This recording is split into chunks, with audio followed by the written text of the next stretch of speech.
Қайырлы күн, құрметті көрермендер. Шипагер арнасына қош келдіңіздер.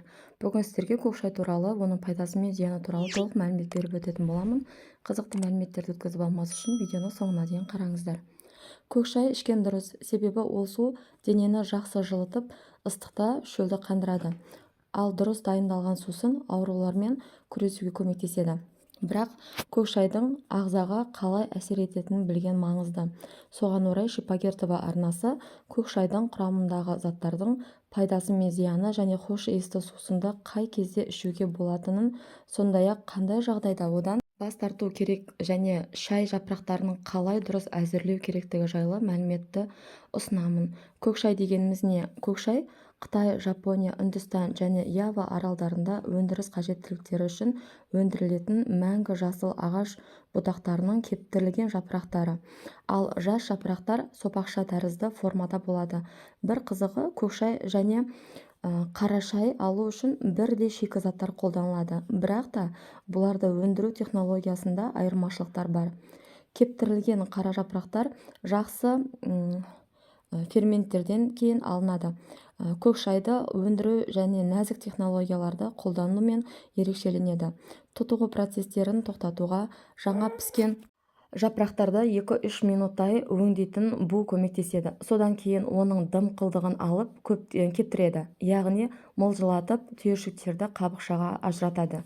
Сосын өнім хош иісін, дәмін және де пайдалы қасиеттерін тұрақты сақтау үшін оны дайын болғанша кептіреді.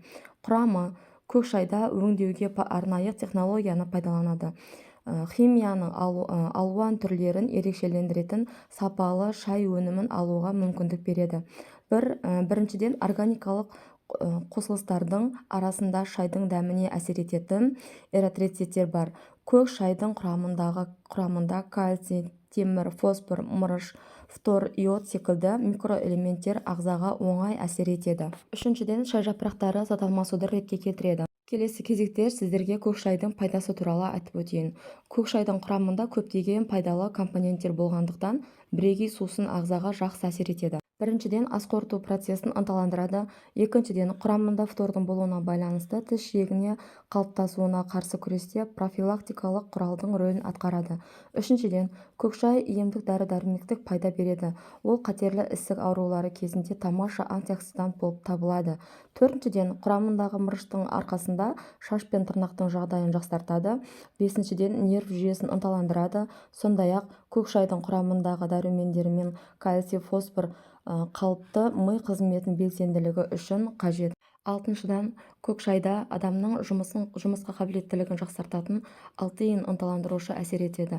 Жетіншіден, құрамында иодтың болуына байланысты қалқанша без ауруларының шалдығу қаупін азайтады.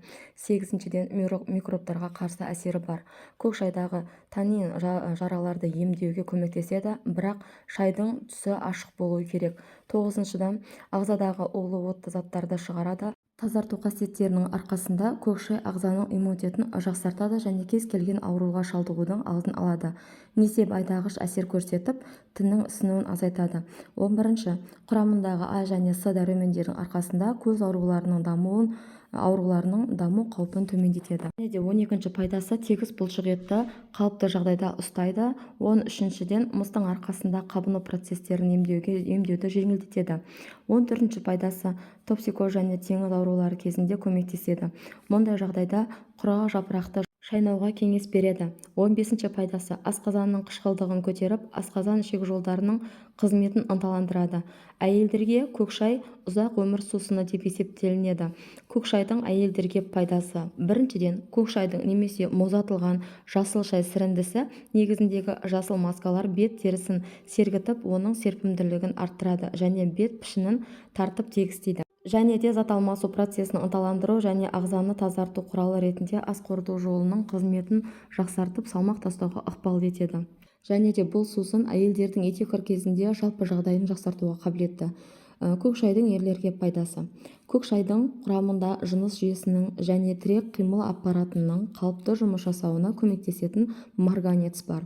Оның қатысуымен тестостерон гормонын өндіріледі. Шайды қоюлап ішу кезінде кофеиннің ынталандырушы әсері ағзаның стресске қарсы жұмыс істеу қабілеті мен төзімділігін арттыруға көмектеседі. Ал құрамындағы антиоксиданттар қан қысымын қалыпқа келтіріп, простатит қатерлі ісігінің алдын алуға бағалы емдік құрамдар дәрумендер жасайды. Және де көк шайдың бауырға пайдасы.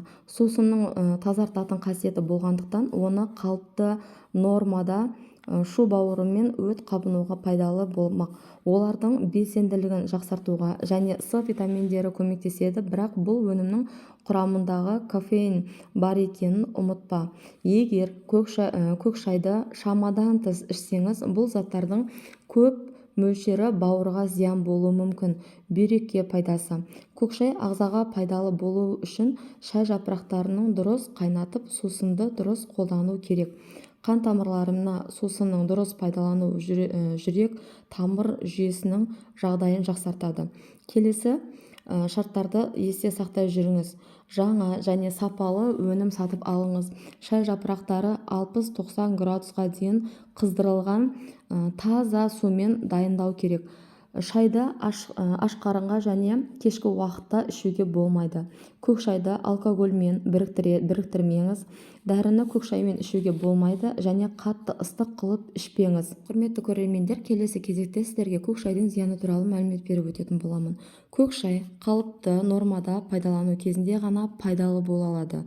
Есіңізде болсын, бұл сусынның қоздырушы әсері бар екендігін естен шығармаған жөн, және ол жүрек қан тамырларының аурулары кезінде ғана зиян болуы мүмкін. Көк шайды шамадан тыс қолдану сүйектерді сындыруға алып келеді. Көк шайдың ағзаға қарсы көрсеткіштері. Хош иісті сусынды ішуге құмар адамдар қою шайды қолдануға қарсы көрсеткіштері бар екендігін біле жүруі керек. Тітіркенуді, ұйқысыздық және де созылмалы бүйрек аурулары және асқазан аурулары жүктілік кезінде қарсы әсерлер беруі мүмкін. Құрметті көрермендер, мен берген ақпараттар сіздерге пайдалы болған болса, достарыңызбен, таныстарыңызбен, туыстарыңызбен бөлісе отырыңыздар. Ол кісілер де көк шайдың пайдасы мен зияны туралы біле жүрсін.